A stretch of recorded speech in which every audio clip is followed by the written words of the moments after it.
Bonsoir à toutes et à tous. Bienvenue dans ce podcast sur YouTube.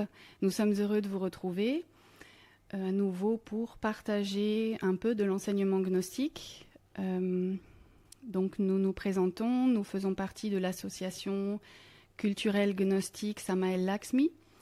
Son siège international se trouve en Grèce. Là se trouve également le maître Michael et son épouse, la maîtresse Sophia. L'association existe dans plusieurs pays d'Europe, notamment en Italie. Et là, nous trouvons le maître Galeno et son épouse. Et bien sûr, également dans d'autres pays, comme en Turquie, en Russie et depuis peu en Égypte. Notre association existe également en Amérique du Nord, en Amérique centrale, en Amérique du Sud. Donc, nous sommes très heureux de vous accueillir ce soir pour cette conférence au sujet d'Orion, de la constellation d'Orion. Et le titre complet de cette conférence, c'est « Orion, fatalité ou rédemption ». Bonsoir Fernando.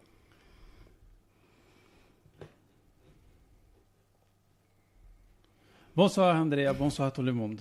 Bon, heureux d'être ici encore une fois pour partager la sagesse universelle qu'on appelle la gnosis, les enseignements du vénérable maître Samael Aun Weor, les enseignements qui nous sommes toujours en train de partager avec ceux qui s'intéressent à l'autoconnaissance, à découvrir son propre monde intérieur, son monde interne, et bien sûr à ceux qui aussi cherchent une sortie de l'esclavage psychologique et mental, même physique. La seule clé, elle est dans notre main. Et bon, aujourd'hui, on va participer de cette cours ou de cette podcast parce que plutôt c'est un dialogue, ce sont des réflexions autour du thème Orion. Alors, c'est très juste. C'est-à-dire, notre conférence se base sur les enseignements du maître Samael. Et ensuite, nous apportons quelques réflexions qui sont personnelles. Et bien sûr, ce soir, nous allons parler d'un thème d'actualité parce que ce qui nous intéresse aussi, c'est de pouvoir partager l'enseignement gnostique autour, on va dire, d'un sujet particulier, mais qui doit être basé sur ce que nous vivons comme humanité aujourd'hui sur la planète. Et il nous a semblé intéressant de baser cette conférence sur la constellation d'Orion, puisqu'elle a quelque chose à voir avec ce qui se passe actuellement. Bien sûr, nous allons parler un peu de mythologie grecque. Ensuite, nous parlerons de la constellation et des enseignements du maître Samael. Donc, peut-être, Fernando, si tu veux ajouter quelque chose avant de commencer avec la partie mythologique. Non, en fait, je pense que la partie mythologique peut nous inspirer justement à ouvrir notre cœur, nos émotions supérieures, un mental inquiète de la sagesse, parce que les mythes renferment des grandes vérités cosmiques qui sont en attente que quelqu'un puisse le déchiffrer. D'accord, donc on va commencer ce soir avec la naissance d'Orion. Donc il y a, on va dire, pas forcément un consensus sur la façon dont ce personnage mythologique est né, mais en tout cas on sait qu'il avait un père qui vivait seul et qui aurait aimé avoir une descendance. Donc il a reçu chez lui 3 dieux, Zéus, Hermès et Poséidon, et comme il les a traités avec beaucoup d'attention et beaucoup de générosité, les 3 dieux lui ont demandé si il pouvait exaucer un vœu pour lui. Et son vœu, donc, c'était d'avoir un garçon. Et ils lui ont demandé à ce moment-là d'utiliser la peau du bœuf que le futur père avait sacrifié en l'honneur de ces 3 dieux. Donc, ils ont utilisé la peau. Et on va dire que une version des légendes dit que les 3 dieux ont uriné sur cette peau et ensuite l'ont enterrée pendant 9 mois. Alors, il y a un symbole alchimique, il ne faut pas s'arrêter aux détails sans comprendre. Il faut chercher pourquoi cette substance sur cette peau du taureau, du bœuf. C'est intéressant aussi de parler du bœuf parce que si vous connaissez un peu le ciel, la constellation qui est juste à côté d'Orion, c'est celle du Taureau. Donc, les choses ne sont pas dites au hasard. Dans d'autres versions, on parle de la semence de ces 3 dieux qui aurait été versée sur cette peau. Donc, c'est vrai qu'on peut, si vous cherchez sur Internet, vous allez voir qu'il y a plusieurs versions. Mais on va quand même s'arrêter à celle où on parle de l'urine parce qu'il y a un mystère alchimique qui se cache derrière. D'ailleurs, on pensait, en tout cas dans l'explication latine, que le nom d'Orion vient du terme uriné.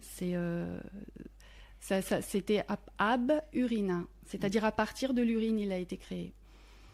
Ça me vient à l'esprit que peut-être l'origine du mythe, c'est justement l'urine. Et après, quand quelqu'un a dit, mais ça n'a aucun sens. Donc on va changer ça pour les semences parce que ça a à voir avec la naissance. Alors il y en a d'autres même qui disent que c'est à partir de l'eau. Mais c'est très intéressant parce que tous ces éléments vont réapparaître dans l'explication de ce soir. Parce que la semence est importante, parce que l'eau est importante et parce que dans cette urine, il y a quelque chose qu'un Allemand a découvert, un alchimiste au XVIIe siècle. On va en parler un petit peu après. Donc ce qui s'est passé, c'est qu'effectivement, un être est né à partir de cette peau de bœuf. Et donc, c'est un géant qui s'appelle Orion. Alors, c'est une constellation que vous pouvez voir partout dans le monde. Vous la voyez dans l'hémisphère sud, dans l'hémisphère nord, à différents moments de l'année, bien sûr, mais elle est très, très reconnaissable, cette constellation. Donc, et surtout, ce qu'on connaît surtout, c'est les 3 étoiles qui constituent le ceinturon d'Orion, mais on y reviendra vers la fin plutôt. Donc, c'est intéressant aussi de parler des eaux en elles-mêmes parce que ce géant, il a une influence sur les mers parce qu'un de ses pères est Poséidon. Et on va voir que Poséidon a une importance certaine. Donc, il est caractérisé, ce géant, par une force extraordinaire. Il est même tellement fort. On dit qu'il est beau, hein, mais bon, on imagine quelqu'un de sculptural, hein, pratiquement. Et par contre, sa force se transforme en violence. C'est un être brutal. Et ça, on va le voir dans le déroulement de l'histoire. C'est un chasseur et c'est un archer. Donc, l'histoire nous raconte qu'il est allé sur une île qu'on appelle Chios, en Grèce. Oui, Fernand. Est-ce que tu veux que je change d'image? Oui, bien sûr. Ok. On voit la constellation là. La prochaine, c'est les scorpions que le... Ah, pas encore, alors dans ce cas. Pas encore. Donc Chios, où il rencontre un roi et sa fille. Hein, donc il tombe amoureux de la fille qui s'appelle Méropée. Et le papa de Méropée n'est pas très d'accord, hein, mais pas vraiment d'accord par rapport au rapprochement de ces 2 êtres. Et il s'appelle Eunopion. Et Eunopion lance un défi à Orion. Il lui dit, bon, si tu veux conquérir ma fille, il va falloir que tu débarrasses notre île de toutes les bêtes sauvages qui y vivent et qui menacent la vie, tant des animaux que des personnes qui vivent sur cette île. Donc il le fait. Hein, il le fait aussi avec beaucoup de volonté parce que lui, ce qu'il aime, c'est chasser. Par contre, Eunopion ne va pas respecter sa parole. Il n'a pas accompli son serment. Non, il ne va pas le faire. Et donc, effectivement, à travers cette brutalité, Orion va montrer qu'il n'est pas d'accord. Et il va même, disent certaines versions du mythe, qu'il va violenter Mérope. Donc, le père de Mérope arrive à l'immobiliser d'une certaine manière parce qu'il le fait boire, etc., l'ivresse, etc. Et il le rend aveugle.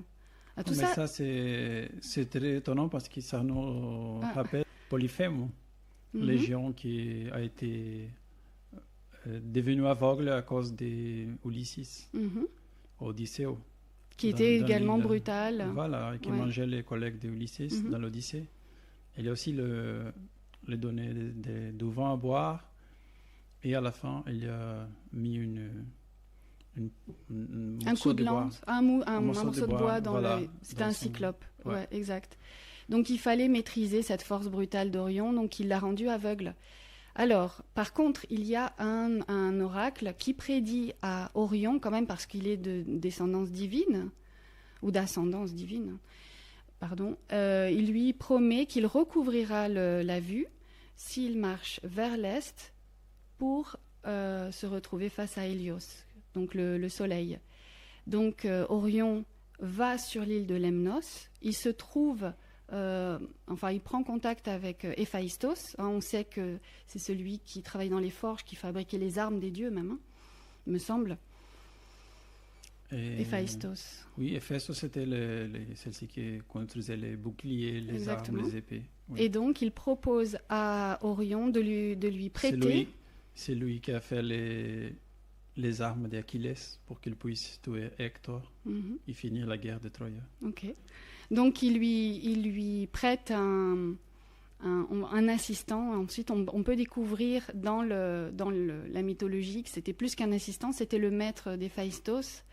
Donc, son nom, peut-être je peux le retrouver ici, c'est Kédalion. Et donc, il le porte sur son épaule, et ça, on peut le voir sur un magnifique tableau de Poussin, où on voit ce géant marcher en direction du soleil avec un homme sur son épaule. Et donc, en faisant ça, il recouvre la vue. À ce moment-là, tout va bien, hein, il a retrouvé l'usage de son sens de la vue. Il retrouve Artémis, et là, malheureusement, il n'a pas compris la leçon, hein, et il pense à la vengeance. Il pense à retrouver le roi pour se venger. Retourner là pour les... Okay. Et donc Artémis l'en dissuade. Et donc ils sont, je pense que c'est sur l'île de Crète. Et là, Artémis le défie à la chasse, etc. Et là encore, à cause de cette vanité, de cet orgueil, etc., de cette brutalité, il dit à Artémis qu'il est meilleur chasseur qu'elle. Et qu'il va pouvoir même éradiquer tous les animaux qui se trouvent sur la face de la Terre. Là, c'est même plus sur une île. Et là, on dit que Gaïa a peur et qu'elle lance contre lui un scorpion. Et je vais changer l'image. Voilà, là tu peux le mettre. Et là, effectivement, quand on voit la taille d'un scorpion par rapport à un géant, on se dit, mais c'est comme David contre Goliath. Hein. On dit, oh, mais il n'a aucune chance. Mais si, le scorpion, il tue. Donc, mais il s'agissait d'un scorpion créé par Gaïa. Par Gaïa. Et le truc, c'est que du coup, il est indestructible, ce scorpion. Donc, la seule possibilité pour Orion, c'était fuir et se réfugier dans la mer, parce que c'est vraiment son habitacle. Hein. Orion, il se sent protégé par ce rempart de la mer. Là, même, il est même dessiné en très grand. Ici, oui. Hein. Et là, à côté, on voit Apollo et Artémis. Hein. Artémis, elle s'était liée d'amitié à Orion. Donc, mais tu as dit quelque chose, parce qu'Artémis, elle était sa copine. Sa copine. Mais en même temps, c'était comme son adversaire aussi. C'était son adversaire. Et quelque part, elle ne voulait pas non plus qu'il détruise tous les animaux de la Terre. Oui, parce qu'Artémis, c'est la protectrice de la nature. Exactement. Donc, autant Gaïa qu'Artémis n'étaient pas d'accord avec cette vanité. Donc, il fallait, en tout cas, faire comprendre à Orion qu'il était à nouveau tombé dans l'erreur. Donc, le scorpion n'a pas pu le tuer. Mais par contre, une des fins possibles du mythe raconte que c'est Artémis qui a décoché une flèche qui est venue se loger dans la tête d'Orion alors qu'il était dans les eaux. Parce qu'Orion était tellement grand qu'il pouvait marcher, c'est-à-dire toucher avec ses pieds le fond des mers, mais ses épaules et sa tête étaient toujours en dehors de l'eau. Donc Apollon a dit à Artémis, l'a mise au défi de pouvoir atteindre ce rocher sans dire que c'était Orion, et elle l'a donc tué de cette manière. Donc c'est comme, en fait, je pense que c'est un apprentissage par lequel Orion devait passer. Laisser cette vanité, cette brutalité, tout ça, il n'est pas parvenu. Donc, de toute façon, on dit aussi que Zéus l'a immortalisé en le transformant en constellation, il l'a placé dans la voûte céleste. C'est très intéressant. J'imagine aussi un parallélisme que nous avons dans le chrétianisme, dans l'époque plus, on va dire, depuis 2000 ans, où on parle toujours que quand une personne a une vie correcte, une vie de vertu, Dieu va la placer dans le ciel. On dit toujours, où est-ce qu'il est allé, à l'enfer ou au ciel? Donc là, on voit encore, comme dans les mythes, on voit ce mystère de plusieurs personnages qui sont sacrés pour les dieux dans un aspect, donc ils vont être immortalisés comme une constellation. Par contre, là, dans ce cas, Orion, c'est parce qu'il a un rôle à jouer par rapport à l'humanité. C'est pas tellement parce que c'est un héros, peut-être c'est un grand combattant, il a peut-être cette Peut-être une facette dualité. aussi, une dualité. Mais en tout cas, il a montré qu'il n'avait pas compris qu'il fallait que... Même certains disent qu'il avait touché le voile d'Artémis, enfin, qu'il voulait... voilà, il ne comprenait pas trop l'approche aux femmes. Il est raconté aussi qu'il poursuivait les Pléiades. Donc, Oui, mais c'est dans les mythes grecs, on va voir toujours que même les dieux, oui, ils représentent la dualité. Par exemple, les dieux Mars, ils représentent la volonté, qui c'est l'archange Samaël, la continuité de notre but de vie, hein, pour arriver à cristalliser les choses importantes pour nous. Mais il va symboliser aussi, dans d'autres mythes, la colère, cette colère aveugle qui détruit tout, qui cause des ennuis, la vengeance. Donc, les mythes grecs, ils n'ont pas forcément deux personnages oui, pour montrer la vertu et l'erreur. Ils vont utiliser les mêmes dans différentes conduites. Une action correcte à une action extrême ou sans harmonie, qu'on appelle dans la gnosis, pour ceux qui connaissent déjà, la plupart, j'imagine, qui sont en train d'écouter, on appelle l'ego le défaut psychologique, et d'un autre côté, il va symboliser la vertu ou la liberté de l'essence. Et ici, les mêmes personnages. Donc là, on met le maître Samaël, il me semble qu'il parle des Pléiades. Et il dit que les Pléiades sont responsables du karma, régissent le karma des nations. Et là, on va justement parler du karma des nations et même du karma de l'humanité. Et Orion, il poursuit les Pléiades. Donc tout ça, c'est vrai qu'il faut beaucoup de sagesse, beaucoup d'introspection, beaucoup de réflexion et d'intuition et de conscience pour savoir vraiment interpréter les On a les eu la mythes. chance que le maître Samaël a laissé Exactement. des lignes dans ses livres qui nous permettent d'avoir cette sagesse, cette intuition. Ouais. Alors, donc, on va passer Je maintenant... vais changer la photo. Ouais, donc, mais par contre, le scorpion, dans la voûte céleste, il est placé à l'opposé d'Orion, c'est-à-dire il le menace, mais de l'autre côté de la voûte céleste. Ils n'arrivent jamais à ces... Ouais, mais il est là, cette C'est menace retrouvé. existe. Cette menace existe, ouais, exactement. Donc, on va passer maintenant, on va étudier un peu cette notion d'urine, parce que Henning Brandt, Je n'arrive pas à voir bien l'image là. Qu'est-ce qu'il représente? non, mais il doit être poursuivi. Ok. Pour le scorpion, s'il l'a carrément sous le pied. Sur là. le pied. Ouais. Ok. Et après, on a... On va ça, il est en passer train de à- chasser. Je passe tout ça? Oui, oui, on va passer maintenant à Ah, il y a Henning. les petits... un homme. Le petit homme. Mhm. C'était qui?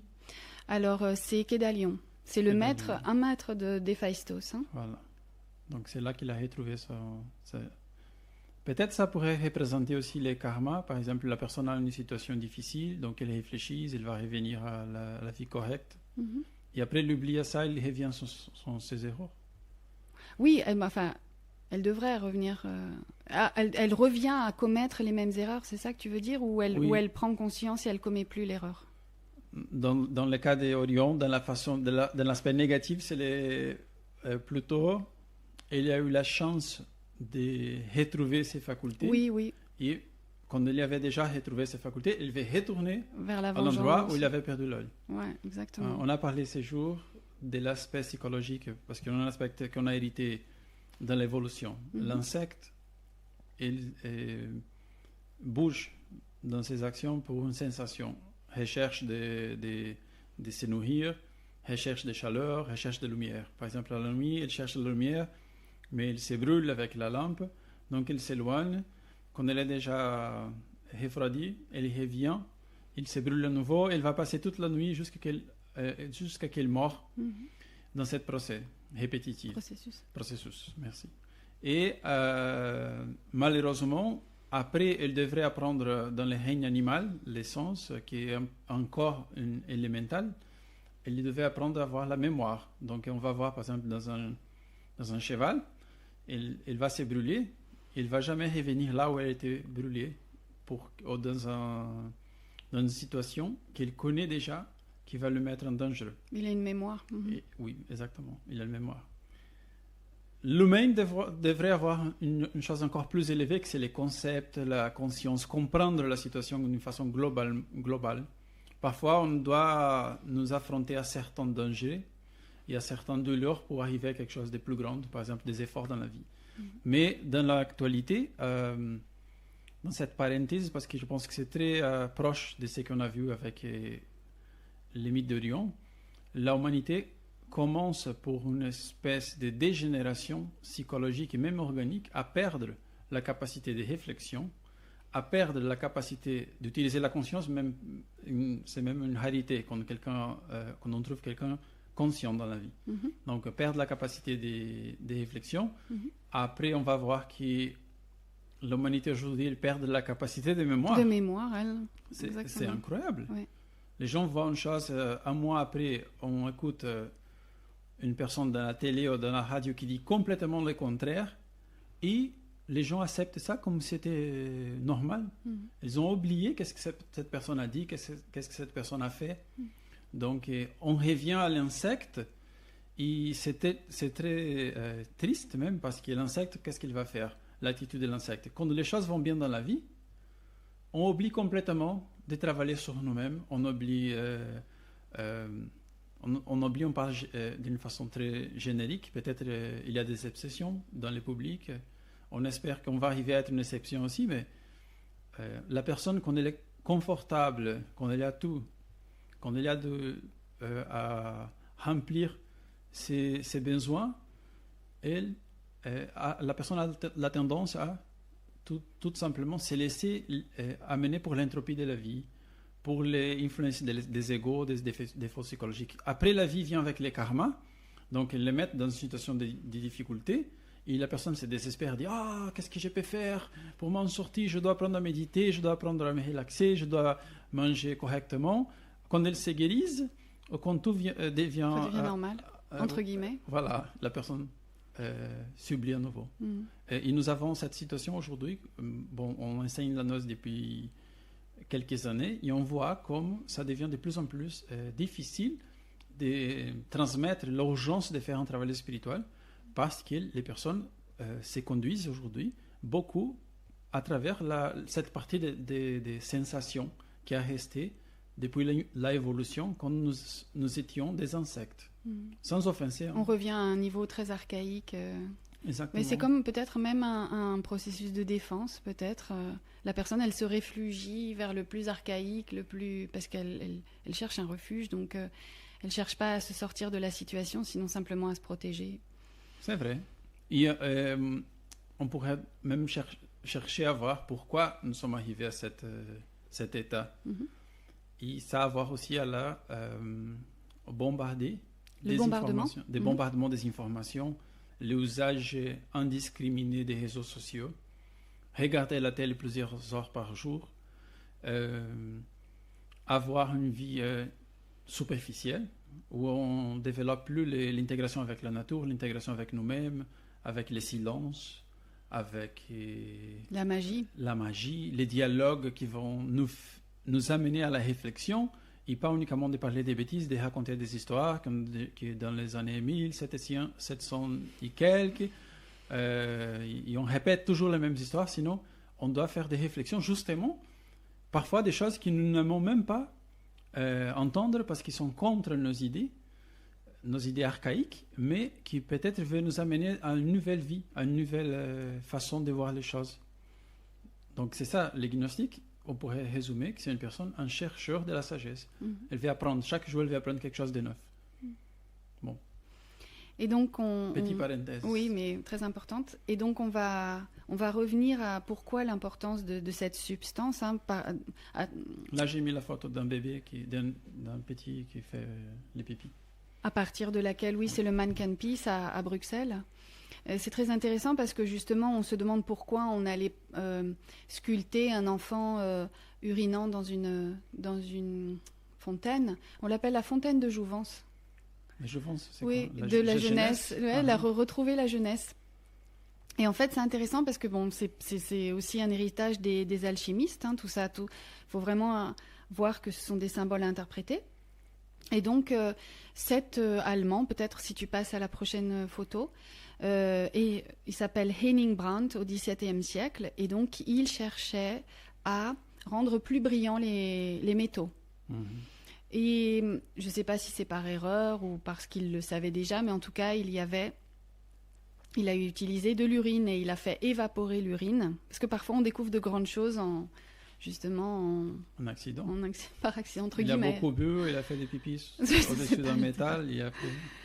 Et donc, du coup, il a fait évaporer cette substance et à l'issue de cette évaporation sont restés des sels et il a calciné ces sels. Et en voyant ces sels, dans la nuit, il a vu que ces sels luisaient, émettaient une lumière.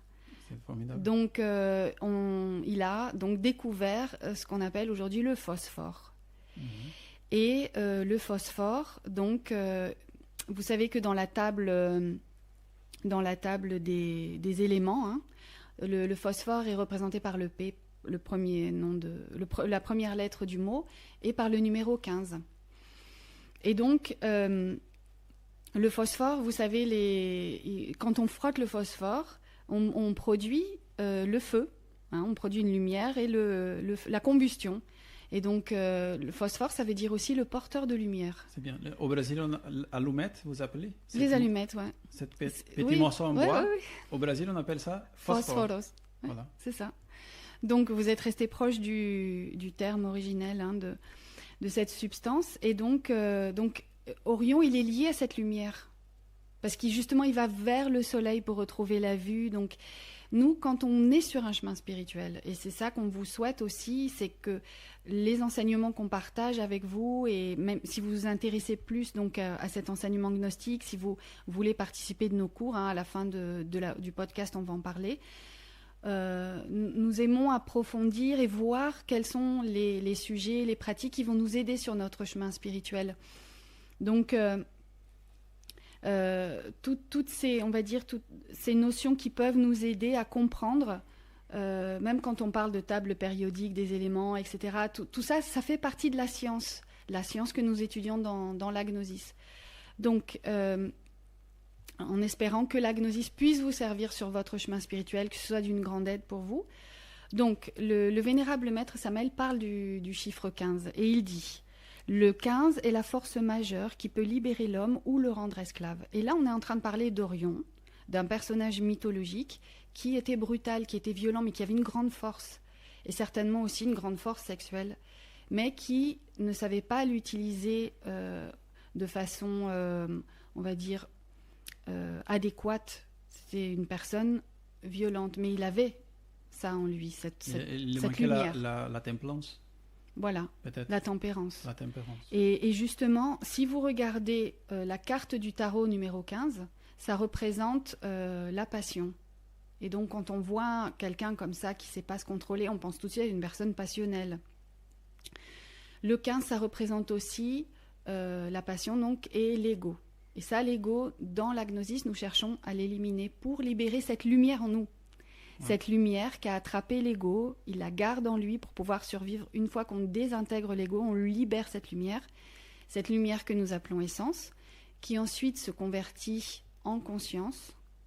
Et cette conscience, ensuite, nous l'exerçons. Et encore une fois, si on voit la dualité de mythe d'Orion, au début, elle chassait les monstres, des bêtes qui causaient des dommages au roi. Et après, elle devient avec cette idée complètement trompée, arrogante, de vouloir tuer tous les animaux. Et on pourrait dire que les bêtes pourraient symboliser l'ego, pourraient symboliser les défauts, l'imperfection, et l'autre, c'était des choses qu'on ne devrait pas tuer, qui sont les beautés de la nature, les principes qui nous donnent la vie, de l'allégresse dans la vie. Exactement. Et justement, il a été à un moment donné, quand il a recouvré le sens de la vision, de la vue, il a eu cette possibilité de changer. Et il a pris le mauvais chemin encore. Donc il y a toujours à un moment donné dans la vie une bifurcation qui nous permet d'expérimenter ce que c'est le choix. C'est que j'ai oublié une chose. Oui. Il y avait les maîtres d'Héphaïstos qui lui ont aidé à recouvrir la vue. Qu'est-ce qu'il a fait finalement? Il a guidé vers Hélios. Puisque lui voyait, c'est lui qui l'a guidé vers le soleil. Okay. Et c'est intéressant que tu parles de ça parce que justement, une autre traduction du grec ancien d'Orion, ça veut dire là où le soleil se lève. Ça, c'est la traduction du grec ancien du mot Orion. Enfin, Orion ou la racine d'Orion, la racine du mot. Oui, ça, c'est toujours ça me pense la une lumière. chose. Graves, je ne sais pas si tu as entendu parler. C'est un des écrivains au sujet des mythes. Il écrit 2 livres au moins qui parlent beaucoup de mythologie. Et c'est très belle la façon comme il interprète. Et quand il parle des festus, de ceux qui travaillaient avec les métaux, ils ont besoin de feu aussi pour pouvoir transformer les métaux. Voilà. Et il s'est considéré aussi disciple du soleil. Parce que le soleil, c'est la source de feu qu'on voit dans la nature la plus puissante. C'est beaucoup plus puissante que n'importe laquelle. Elle arrive à chauffer toute la planète. Donc, elle dit, et j'imagine que ça devrait être symbolique aussi, qu'il est à l'époque ancienne, en Grèce, ceux qui travaillaient avec les métaux, et ils faisaient tatouer dans le front les 3 cercles, comme nous avons, les symboles que nous utilisons pour diffuser la gnosis, qui c'est un symbole solaire qu'on trouve dans plusieurs cultures. D'accord. Donc, ça me rappelle aussi que le maître Michael, qui c'est celle-ci qui guide les institutions gnostiques lesquelles nous participons aujourd'hui, notre association, il a donné une conférence que vous pouvez revoir, elle est enregistrée sur Internet. Il a parlé justement de la mission du soleil, les dimanches, hier. Passé. Voilà, hier. La mission du soleil et comment arriver à que la culture gnostique ne disparaisse pas de la face de la Terre. Oui, exactement. Parce que nous sommes en train de voir un changement tellement inquiétant de la société où nous devenons tous très similaires à la globalisation. On pourrait imaginer comment presque dans tous les pays on trouve le McDo, la Coca-Cola, c'est la boisson symbole de la Terre. Donc, c'est plus l'eau. Si on imagine un extraterrestre, il vient sur la Terre et il revient sur son planète. Peut-être on peut demander à Titian qu'est-ce qu'ils vont dire là-bas. Et qu'est-ce que vous buvez, qu'est-ce que les gens boivent sur la Terre? Qu'est-ce que c'est la boisson sur laquelle parle beaucoup? Ah, c'est la Coca-Cola. C'est incroyable. Comment notre civilisation est en train de perdre des principes d'une façon tellement vite et des cultures qui sont en train de disparaître et qui sont des cultures qui ont les trésors ou les clés pour éveiller notre conscience. Donc on va revenir maintenant sur la constellation et sur une phrase du maître Samael. Donc il écrit: il est évident que cette constellation, la constellation d'Orion des Égyptiens, et c'est important de dire des Égyptiens, on verra pourquoi à la fin, est gouvernée par 12 grands maîtres. On dit ésotériquement qu'ils se donnent la main, mais le 6e est toujours absent. Je dois changer d'image. Cette image, je ne sais pas quoi. C'est une image non, mais simplement. C'est comme qu'il donne des rayons d'éclat. Je ne sais pas. Okay. Vas-y. Je vais la voir. Je vais la voir. Donc dans cette constellation est gouvernée par 12 grands maîtres, et on dit ésotériquement qu'ils se donnent la main, mais le 6e est toujours absent. Ça, c'est une phrase très, très énigmatique. Ouais. Et il continue. Ce qui signifie que pour parvenir à l'autoréalisation, il est nécessaire de déchirer le voile adamique sexuel. Voilà. Alors là, on fait, donc, on va enlacer ce qu'on a dit auparavant, c'est-à-dire qu'il y a une force sexuelle dans l'être humain, et cette force sexuelle peut lui permettre justement de faire un travail sur lui-même, de se débarrasser de ses égos, de toutes ces choses qui emprisonnent sa lumière, de pouvoir libérer cette lumière. Mais ce serait quoi le voile adamique? Le voile adamique sexuel. Le voile adamique sexuel. Donc on parle d'un pouvoir sexuel qui a à voir avec le phosphore, avec le soleil, avec l'eau, avec les semaines. Les eaux génésiques. Et qui pourrait amener à nouveau à sa place le 6e grand maître qui est absent. Qui ne donne pas la main aux autres. Qui ne donne pas la main aux autres dans cette espèce de chaîne cosmique liée à l'Orion. Ouais. C'est correct? Oui, oui. Bon, ok. Maintenant, je vais l'explication. Alors, c'est très énigmatique. Alors, cette explication, le maître Samael ne l'a pas donnée. Par contre, on sait que toutes les constellations sont associées à un apôtre. Et surtout, il faut essayer de définir quelle est la 6e constellation depuis le Bélier. Pause. Donc, si on va parler des 12, puisqu'il y a 12 grands maîtres, on va associer aux 12 apôtres, Peut-être. aux 12 constellations. C'est logique. Peut-être. Oui, de toute façon, ils le ça. sont. De toute façon, ils sont associés. Hein. Les 12 apôtres sont D'accord. associés, oui. Mais est-ce que le maître parle des 12 grands maîtres comme étant les apôtres? Peut-être. Probablement, mais Ouais. c'est pas grave. On ne C'est sommes pas une en train de idée. dire que c'est Oui. le probable comme nous pouvons interpréter. Voilà. Ok. Et par contre, le 6e maître, il appartiendrait à quelle constellation? Donc, si on parle du Bélier, et on compte- On doit partir toujours de Bélier, Voilà. c'est la première. et on compte donc la 6e constellation à partir de là, c'est C'est Virgo. la Vierge. Ouais, c'est la Vierge et ça me rappelle une autre chose. Oui. Parce que c'est dans la constellation, au-dessous de la constellation de la Vierge, dans la race Lémur, où a eu lieu la séparation des sexes. Mhm. Hein, c'est la naissance même de la création d'Eva. Avant, c'était Adam Cadmon, Ouais. qui c'est l'Adam. Voilà comment. Le voile adamique. Le maître Samael, il n'a pas expliqué directement, mais il a expliqué à travers tous ses enseignements. Mhm. C'est possible de le déchiffrer.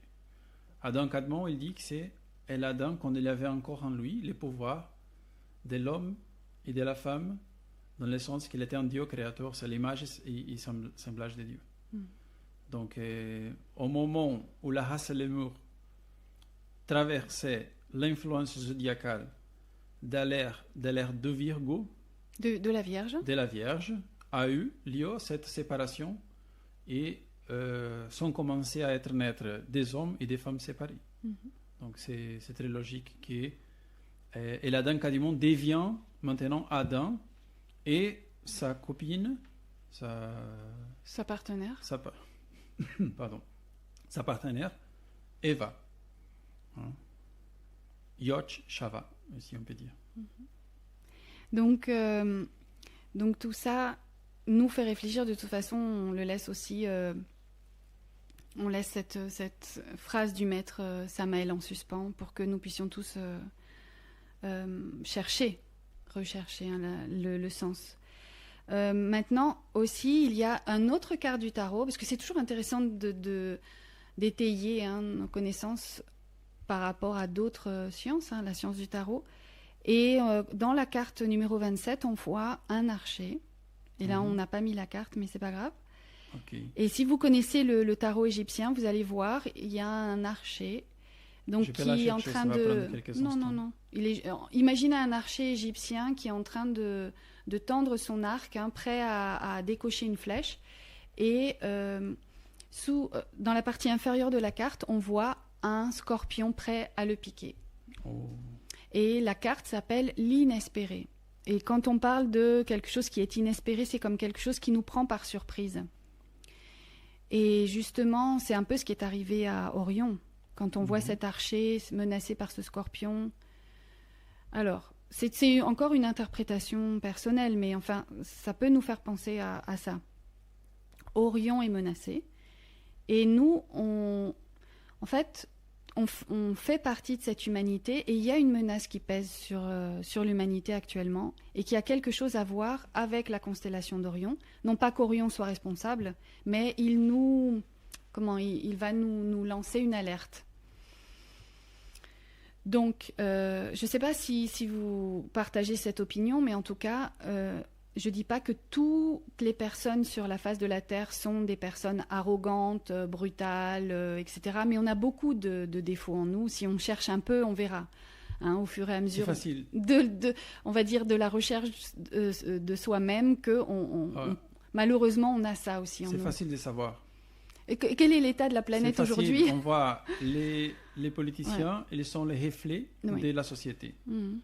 Le monde, c'est les reflets de toutes les sociétés ensemble. Donc, si les choses vont bien, et nous avons des bons guides de l'humanité, des bons politiciens, s'ils sont honnêtes, s'ils ne font pas la fête avec l'argent du pays, ça veut dire que nous allons bien. Si c'est le contraire, ça veut dire que plutôt nous allons très mal. Bon. Donc, en fait, par rapport à ce titre hein, sur cette affiche, il était écrit rédemption, fatalité ou rédemption. Alors, on va parler de la rédemption. Oui, la rédemption existe, la rédemption de l'humanité, mais elle n'est pas automatique. On en avait parlé dans une conférence précédente. Il faut faire un travail sur soi-même. Voilà, j'ai mis l'image de 27. Ah, d'accord. Après, je l'enlève. Et là, on avait précédemment celle d'Orion. Nous avons une grande du Taureau. équipe. Nous avons ici avec nous un grand groupe de techniques qui nous aident pour faire tout cela. Donc, ils sont vite. C'est toi. Ok. Donc, la rédemption, c'est ça. La rédemption, c'est la possibilité d'un travail intérieur. Donc, on en a parlé. On a dit quelques mots par rapport à ce travail intérieur. Il nous faut faire des efforts sur nous-mêmes, justement, pour ne pas rester dans l'état d'une personne qui continue à vivre des situations qui sont provoquées par ses défauts, et qui continue. Il y a une espèce de récurrence de situations dans la vie. Il faut arrêter donc de s'enfoncer dans les erreurs. Et là, du coup, on apprendra. On apprendra et on ne retombera pas dans ces clichés, dans ces Tu es arrivé à recevoir l'image? Oui, je l'ai. D'accord. Je l'ai, merci. En fait, ce que tu as dit, c'est très important. Qu'est-ce qu'on peut faire avec toute cette information? Nous n'avons pas encore fini la conférence, mais on va avoir des outils pour le faire.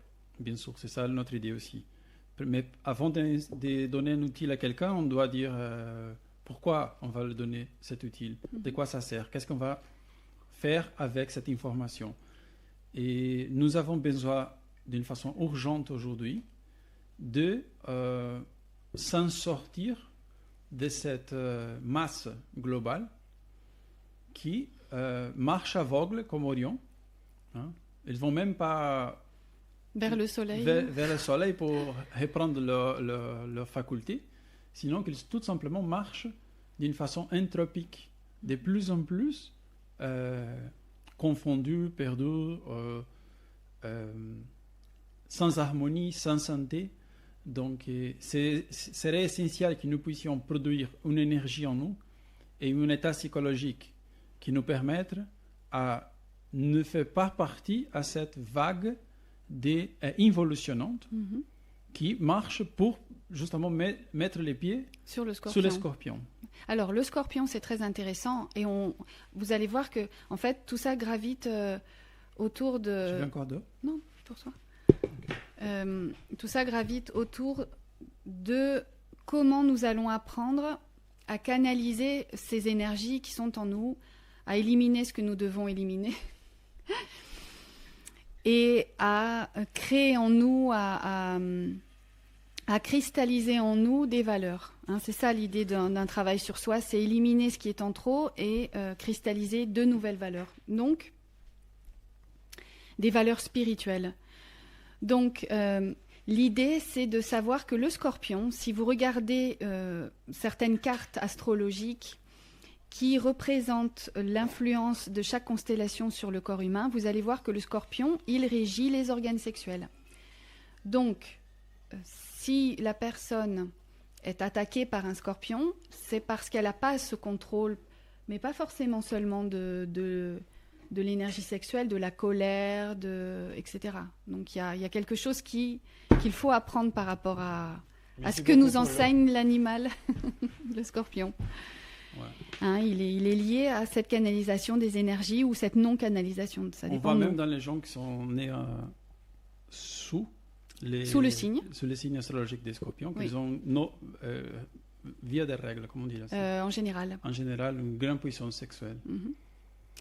Donc, maintenant, on va parler de la fatalité. Tu peux enlever la photo? Celle-là? Oui. D'accord. Maintenant, on va parler de la fatalité. Donc, la fatalité, elle a quelque chose à voir avec le parcours de la planète Terre dans le ceinturon zodiacal. Donc, notre planète, elle va boucler son voyage, ce parcours qu'elle fait dans le ceinturon zodiacal, au bout de 26 000 ans. Et ça, c'est le temps que dure, Fernando? Oui, 25 000 ans après. Oui, environ. Voilà. C'est 25 000 ans. Chaque, on va dire, volta. Oui. Ok.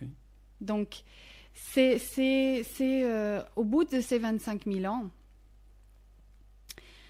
à un moment donné, donc il va y avoir un bilan de ce qu'a fait l'humanité pendant ces années qui se sont écoulées.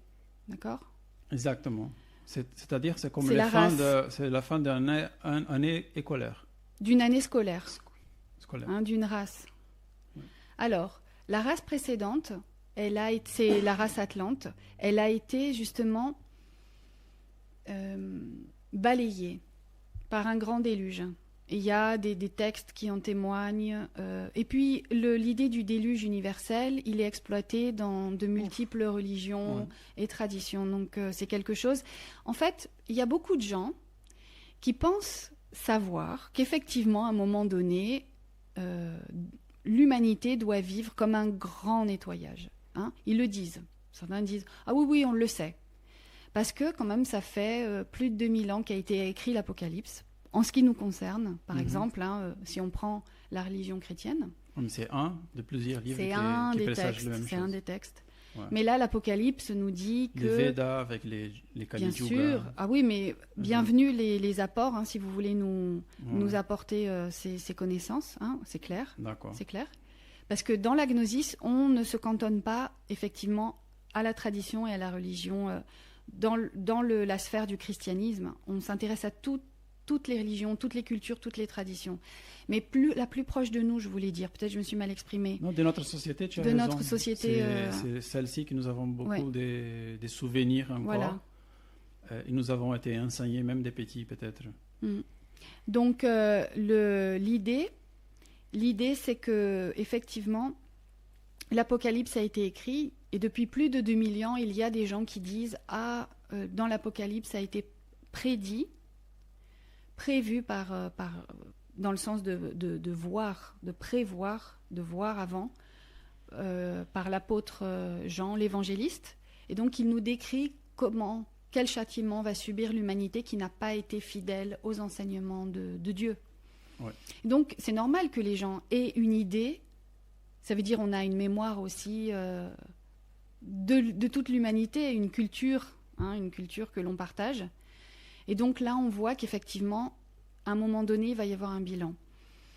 Donc, quand la planète, elle passe pendant ces 25 000 ans et quelques dans le ceinturon zodiacal, elle va passer par tous les signes. Et donc, elle va passer par différentes ères. Aujourd'hui, nous nous trouvons dans l'ère du Verseau. Oui. Ouais. Aujourd'hui, nous nous trouvons dans l'ère du Verseau. Donc, la Terre a bouclé son voyage. En ce moment, elle est en train de le boucler, le terminer. Ouais. Le maître Michel disait une chose intéressante, je peux faire une parenthèse. Oui. Parce que c'est une chose qui inquiète plusieurs étudiants qui étudient les races, l'Atlante, la Lémur, Polar et tout ça. Que les Atlantes et les races précédentes, elles ont arrivé même à transcendre cette loi qui fait finir la race immédiatement après 25 000 ans. On peut voir par exemple que les Atlantes, elles ont même arrivé à coexister avec la race aria, notre race actuelle. Donc la race aria, elle avait déjà commencé dans la mesette centrale de la Chine. C'est la première sub-race, c'est le commencement. Et la région du Tibet, après l'Inde et tout ça. Et il existait il existait encore une présence atlante sur la Terre. Donc les derniers cataclysmes atlantes, elle était récent. Je ne me rappelle plus maintenant la date. Mais c'était, je ne vais pas me tromper, 20 000 ans avant la venue de Christ. Peut-être quelqu'un connaît l'information, Tiziano ou Fernando d'Arc. Ouais, vous pouvez écrire là dans les chats. D'accord. Et donc, dans ce texte, donc on parle de que nous trouvons maintenant dans l'ère du Verseau. Nous sommes entrés dans l'ère du Verseau. On voit que il y a même quelque chose de magique avec ce mot. Il faut comprendre pourquoi Qu'est-ce que ça veut dire Verseau ? Verseau, qu'est-ce que ça veut dire le mot Verseau ? Moi, je ne suis pas d'une langue originalement française. Mais c'est verser l'eau. Quelque chose à verser, ça me... c'est l'eau qui est versée, d'accord ? Ouais. Et ça attire notre attention parce que justement, la race atlante, elle a terminé justement parce que l'eau a été versée. Un déluge d'eau a été versé. Et Dans l'Apocalypse, à un moment donné, il est écrit qu'il y a une étoile qui va tomber dans les eaux et qui va rendre les eaux amères. Ouais. Et cette étoile, elle est comme une flamme, elle est flamboyante, cette étoile. Elle tombe du ciel dans les cours d'eau et elle est appelée absinthe. Absinthe. C'est une plante amère. C'est une plante amère. Alors, effectivement, ils disent que le tiers des personnes, des êtres vivants, va périr de cette eau amère. Maintenant, qu'est-ce que ça veut dire ? C'est très symbolique, c'est pas parce qu'ils ont bu l'eau amère, c'est vraiment... Le maître Samaël, il a une phrase très forte, on va pouvoir la lire. Je peux dire une petite chose ? Oui. Parce que cette tiers qu'on perd de l'humanité, c'est pas forcément qu'il va mourir un tiers des personnes, une quantité. Quand on perd un tiers de l'humanité, c'est quand nous laissons d'être humains. Et nous devenons à l'état animal, insecte, psychologiquement. On a perdu l'humanité. On a perdu le troisième cerveau, qu'on appelle dans l'ésotérisme le cerveau intellectuel. Il nous reste le cerveau émotionnel, le cerveau moteur, instinctif. Donc, c'est quand la personne perd même cette capacité de choisir dans la vie. Donc, je vais peut-être la lire un peu plus tard, cette phrase. Oui, c'est vrai. On ne peut pas penser qu'ils vont périr, interpréter à la lettre morte, oui, voilà. Effectivement. Mais il y a quelque chose qui est intéressant, parce qu'il y a une étoile ou une planète qui s'approche de notre système solaire, et que même un télescope spatial de l'IRAS a détecté en 1983. Et justement, cette étoile ou cette planète, elle est proche d'Orion. Ça veut dire elle vient de la direction d'Orion. Et quand on étudie les textes, on sait que cette planète, elle se présente à chaque fin de race, oui. Fernando. Exactement. C'est ça que le maître Samaël nous explique. Cette influence de cette planète qui est super géante. Ah, elle est plus grande que Jupiter, beaucoup plus grande que Jupiter. Donc elle va affecter les axes de notre planète. Et on a vu déjà des mouvements d'axes. Même dans les tsunamis de 2005, il y a eu un changement de la géographie terrestre et de la position des axes de la planète.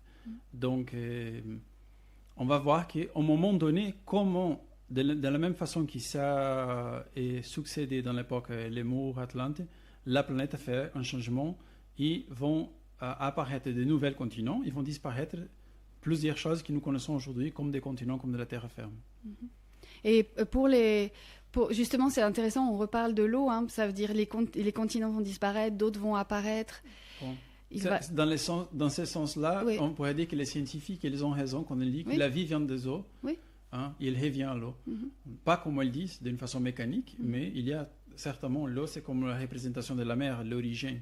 La Terre est vivante, elle se transforme, elle change d'aspect tout le temps. Ça veut dire depuis le début. Si vous allez au château de Versailles, vous allez voir qu'il y a un avertissement pour l'humanité par rapport justement au fait que c'est un endroit où on rend un culte au dieu soleil, au roi soleil, mais au dieu soleil. Oui. Et en même temps, il y a une très très forte présence de l'eau. Très très forte. Non seulement par les retenues d'eau qui ont été faites comme des petits lacs, mais aussi les fontaines d'eau où justement il y a beaucoup de représentations d'endroits où des dieux sont appuyés sur des vases qui versent l'eau. Donc on est encore dans cette idée de beaucoup de lumière et attention à l'eau, attention à vos eaux génésiques, attention à ce que vous faites avec vos eaux et attention à ce qui va se passer pour une humanité qui ne le fait pas. Donc, Versailles, c'est intéressant aussi le terme de Versailles parce que Versailles, ça vient de verser et le suffixe « aille », ça veut dire en fait, c'est le fait de verser, les Versailles, épouser, épousaille. Bataille, c'est le fait de se battre. Donc c'est l'idée que quelque chose va être le maître Samaël, versé. Elle interprète aussi le nombre de signes astrologiques du Verseau. Elle dit aguador en espagnol. C'est celle-ci qui amène des eaux. Exactement. Et pour ceux qui savent, pour ceux qui l'existence de l'île que les maîtres ont appelée Versailles. Oui, c'est l'île de l'Exode. Exactement. C'est-à-dire c'est les transitions entre notre civilisation, des civilisations ça reste très peu, de cette race Aria, quand ils finissent, il doit avoir déjà un endroit qui est préparé. Si vous voulez avoir plus d'informations, ce serait plus intéressant de voir la conférence d'hier de Maître Michael, parce qu'il a bien expliqué comment et pourquoi cet endroit a été préparé pour la Loge Blanche. Et l'endroit reçoit le nom de Versailles à nouveau. Donc il y a cette transition avant qu'il puisse commencer la nouvelle humanité ou la nouvelle race qu'on appelle la Koradi, qui c'est la 6e race de cette planète. D'accord. Donc, alors pourquoi ça doit arriver ? Pourquoi cette situation doit arriver à la planète ? Les maîtres nous l'ont expliqué, le maître Samael, le maître Laxmi, le maître Michael nous ont expliqué que la race Arya, la planète va mal, l'humanité va mal.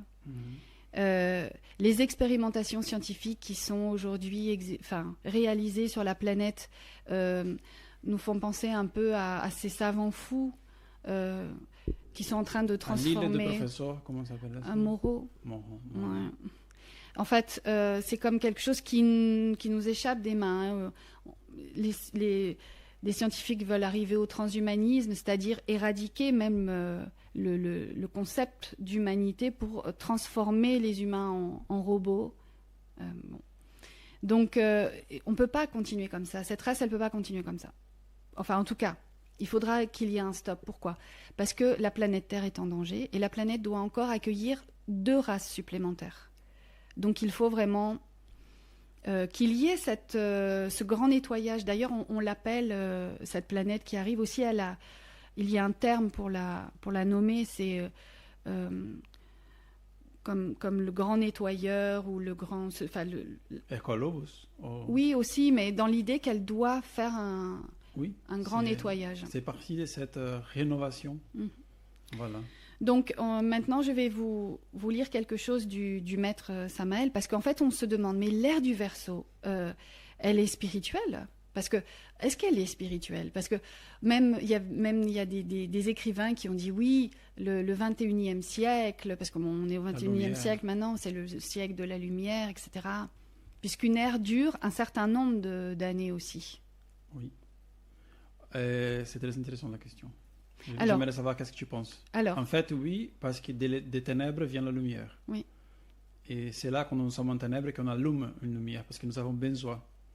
C'est toujours cette paradoxe, cette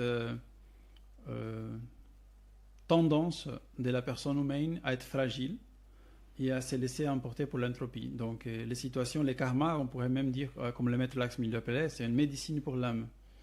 Le karma va être une répréhension, va être quelque chose qui va nous faire réfléchir, ou va nous faire... existe le mot réfléchir ? Réfléchir. Ça va nous faire revoir nos actions. Si nous avons encore l'usage de la réflexion et de la conscience. Voilà. On va chercher pourquoi. Si la personne n'aurait pas cette grâce de que la divinité dit « Ok, stop », vous êtes en train d'endommager votre corps, vous êtes en train d'endommager la nature.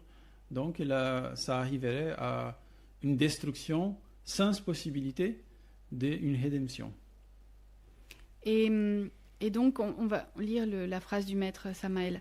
« Avant d'entrer dans l'ère des poissons, il y a plus de 2000 ans, de cela, les gens de l'ère du bélier pensaient que l'ère des poissons allait être une ère de fraternité, d'amour, de beauté. Poisson est un signe très spirituel, gouverné par Neptune, Poséidon. » Exact. Un des pères d'Orion. Comment ne pas penser à une ère de fraternité ? Pourtant, vous avez pu voir à quel point l'ère des poissons a été douloureuse. Il se passe la même chose maintenant. Beaucoup supposent que Verseau va être une ère de lumière, de joie sans limite, de terre sans frontières, où chacun pourra simplement cueillir de l'arbre du voisin. Mais comme ils se trompent, ceux qui croient ça. Donc, on va dire qu'elle ne vient pas automatiquement, cette ère de lumière. Il faut la conquérir par notre travail intérieur.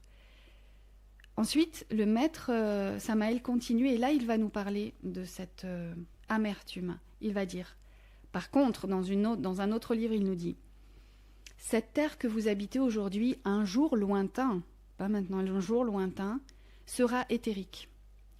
Et alors nous vivrons dans la Jérusalem céleste, où il n'y a ni larmes, ni douleur.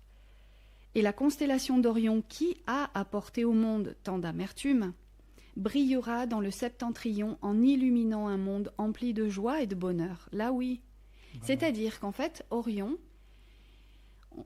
il attire la présence de cette planète qui vient quand il y a un moment de bilan pour une race. Mais si la race, elle est éthérique, ça veut dire que ce sont des êtres très spirituels qui vont vivre à ce moment-là. Oui. Et donc là, l'effet d'Orion n'aura plus un effet d'amertume, sinon qu'il brillerait simplement, il émettra cette lumière. Mais c'est peut-être ça qui existait avant, que l'homme est sorti, l'homme et la femme, ils sont sortis du paradis. Et ils étaient Adam quasiment aussi dans un sens de la chasteté, dans un sens qu'ils connaissaient le mystère de l'amour, de l'alchimie. Donc, ils vivaient dans un paradis. Et là, Orion brillait comme une source de... Comment on dit ? De lumière. De lumière. Oui. Quand il sort, ça devient une espèce de malédiction. Voilà. Donc, cet usage de la force, même de l'escorpion, qui c'est la force sexuelle, mal utilisée, va tuer ou va menacer, il va quitter la paix de cet géant qui est devenu tellement soberbe, tellement orgueilleux aujourd'hui qu'il dit non, nous avons des choses qui sont encore plus puissantes que la divinité. Nous avons des portables, nous avons des ordinateurs, nous avons des voitures automatiques, nous allons faire du tourisme dans l'espace, nous allons faire des transhumanismes, nous allons inventer des chips pour savoir où sont les gens, comme ça on va finir la criminalité. Et nous sommes en train d'écouter la même histoire et ça se répète des promesses d'une ère de lumière qui n'arrive jamais. Plutôt, c'est qu'on voit aujourd'hui et on n'a pas besoin d'être très éveillé. Nous devons uniquement n'être pas aveugles et on va voir que ce que l'humanité est en train de construire comme monde, c'est de plus en plus contraire à l'esprit et à la mère nature. Exactement. Exactement. C'est-à-dire, en fait, c'est pratiquement comme quand Gaïa a envoyé ce scorpion. Oui, elle se défend. Le moment donné où Orion a dit, selon les mythes, je vais tuer tous les animaux. Mm-hmm. Je vais transformer les végétaux, parce que les végétaux, comme ils sont, ils ne produisent pas comme je vais. Ah oui. Je vais les transformer dans des grains génétiquement modifiés, les GMO. Bon, et tous les entreprises que je ne vais même pas nommer là en YouTube, parce qu'il y a des robots qui vont attirer les mots, mais vous savez de ce qu'on parle. Donc, on va changer votre nourriture. On va mettre des poisons dans votre nourriture. On va vous obliger à acheter les grains que nous produisons industriellement modifiés. Et il y a même des lois dans des pays, c'est incroyable ça. En Uruguay, il existe, et en France aussi, qui interdisent la personne de produire ces végétaux à travers des semences originelles, anciennes, et les vendre. On ne peut pas. C'est interdit. C'est dangereux. Par contre, ce n'est pas dangereux de mettre un expériment scientifique fait pour gagner plus d'argent et intoxiquer les gens. Donc, bon, on ne doit pas être aveugle, on va voir qu'il y a quelque chose qui ne va pas. Que c'est urgent de faire un travail spirituel. C'est urgent de prendre au sérieux, comme peut-être dans notre époque, on a pris au sérieux nos études, on a pris au sérieux notre préparation pour la vie. Bon, prenons au sérieux la préparation pour la vie spirituelle. Sinon, c'est une fatalité que nous allons nous transformer lentement comme, comment on dit, al mundo y todo el mundo. Comme Monsieur Dupont, Comme Monsieur Dupont. Okay. Donc maintenant, on va terminer par la ceinture d'Orion, puisqu'on parlait du ceinturon zodiacal, etc. Et puis il y a un phénomène très intéressant par rapport aux 3 étoiles qui constituent... C'est bien l'image. Oui, le ceinturon d'Orion, qu'on appelle aussi le baudrier, qui est constitué par Al-Nitak, Al-Nilam et Mintaka. Oh. Je crois que c'est le nom qui ont été donnés à ces trois étoiles. Par contre, il y a un nom, on va dire, d'autres noms qui ont été donnés, et c'est des noms différents. Dans l'hémisphère nord, on les appelle les 3 mages. Et dans l'hémisphère sud, on les appelle les trois Maries. Et c'est très intéressant parce que si on réfléchit un peu, les trois mages, c'est ceux qui ont été témoins de la naissance de Jésus. Et qui amènent des cadeaux pour que le Christ puisse naître en nous. Oui, mais ils sont témoins de la naissance. Oui. Et les trois Maries, elles sont témoins de la crucifixion, la mort et la résurrection. Ah, c'est formidable. C'est intéressant de voir oui. de l'hémisphère nord à l'hémisphère sud, comme il y a une corrélation. Et pourquoi c'est intéressant ? Parce que, en fonction de l'alignement de ces trois étoiles, ont été construits des sites très intéressants et très sacrés, Teotihuacan et les pyramides de Gizeh, qui ne sont pas des nécropoles, qui sont des lieux où ont été vécus, où ont été pratiqués les mystères de la vie et de la mort. Et là, justement, on parle de la naissance du Christ et crucifixion, mort et résurrection du Christ. D'accord, ces je vais changer trois... l'image parce qu'il a une image ici, justement. Ouais, ces trois étoiles, elles ont quelque chose à voir avec ces mystères de la vie et de la mort. Elles n'ont pas, on va dire, ils ont vraiment projeté cet alignement des étoiles sur la face de la Terre en construisant ces endroits. Et donc le maître Samuel nous dit que le maître Jésus a récapitulé des initiations dans les pyramides de Gizeh. Oui. Le maître Michael, en 2015, nous sommes allés en Égypte, non, pour faire un voyage ésotérique missionnel. On a réalisé des différentes pratiques et des études là-bas. Et il disait au sujet de la Grande Pyramide que c'était un endroit tellement énergétique que c'était pour aider les initiés. Quand on arrive à la deuxième montagne, bon, à niveau initiatique, c'est la perfection. Quand ils sont déjà maîtres, ils deviennent des maîtres de perfection. Donc, ils réalisent dans la pyramide, à travers cette énergie, pour les aider à la résurrection. Ouais. Et donc, c'est aussi, il est reconnu, oui, il est reconnu que la forme pyramidale aide à la régénération.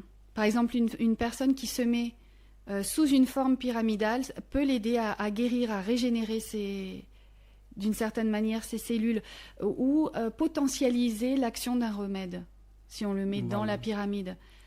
Donc il y a l'idée dans la pyramide de régénérer. Donc dans la gnosis, nous enseignons des pratiques aussi pour la régénération de l'être humain, psychologiquement parlant, physiquement parlant, biologiquement parlant, parce que en fait, les écoles de mystère sont liées à cette idée de régénération. Et elles sont liées aussi, elles sont associées à des enseignements qui vont nous permettre de savoir quoi faire, de savoir quoi faire de nos énergies, de savoir Justement. Canaliser nos énergies. Donc, les écoles de mystère et notre enseignement vont nous permettre de savoir exactement, par des pratiques concrètes, comment éliminer ces égos qui retiennent prisonnière notre lumière. Le service... Qui nous devient, qui nous transforme. Oui. Et dans des animaux, oui. Et dans des insectes. Après, dans des végétaux, c'est une personne qui ne bouge plus, qui n'a plus des ouais, on dit une personne qui est comme un végétal. Dans la vie, et même pas de motivation pour bouger. D'un aspect négatif de la plante. Et à la fin, minéral, c'est une personne complètement pétrifiée. Pétrifiée même mentalement. Ah oui, il y a des personnes ne changent jamais d'idée, jamais d'avis. Et donc, il y a des techniques aussi pour apprendre comment servir consciemment l'humanité et comment éveiller la conscience. Donc voilà. Donc ça, c'était pour vous présenter. J'aimerais te poser une question. Un thème, oui. Parce qu'on a parlé de tellement de choses et on pourrait avoir le temps de le discuter encore plus et prendre plusieurs exemples, mais il y a une limite d'énergie aussi pour les personnes qui vont participer au podcast. En conclusion, comment tu interprètes pourquoi ils ont choisi soit Teotihuacan, les Aztèques à Mexique, soit les Égyptiens, déplacer leurs pyramides de façon de sembler ou nous rappeler à Orion. Dans quelques mots synthétique.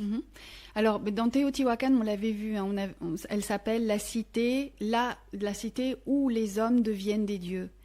C'est-à-dire, dans ce sens-là, ce sont des endroits stratégiques, énergétiques, où les personnes s'élèvent vers Dieu. C'est-à-dire, leur but, leur objectif devient de s'élever vers Dieu. C'est-à-dire de changer, même leur constitution cette partie, biologique. Alors, après... Mais pourquoi on va choisir la décoration maintenant, la décoration ésotérique, les placements, les feng shui, mais dans tous les symboles, tout ce qu'ils pouvaient à l'époque utiliser comme un symbole à transmettre des humanités qui vont venir après, les pyramides viennent de l'époque Atlante. Oui, oui. Okay. Même oui. Les Atlantes savaient déjà quelque chose. Oui. Ou plusieurs choses qu'ils voulaient transmettre à travers l'architecture, parce que les livres, elles vont être brûlés, ou elles vont être modifiés, ou elles vont être cachés. Combien de livres Irénée de Lyon a brûlé, des gnostiques? Énormément. Elle ne voulait pas que les gens connaissent cette sagesse. Aujourd'hui, ils sont en train de brûler des livres. Oui. Ils ont commencé à brûler des livres au Canada, ils ont brûlé des livres aux États-Unis. Cet endroit où la plupart des gens achètent des livres aujourd'hui, ils commencent à enlever de ces catalogues plusieurs livres qu'ils disent qui ne sont pas pour que les gens puissent lire.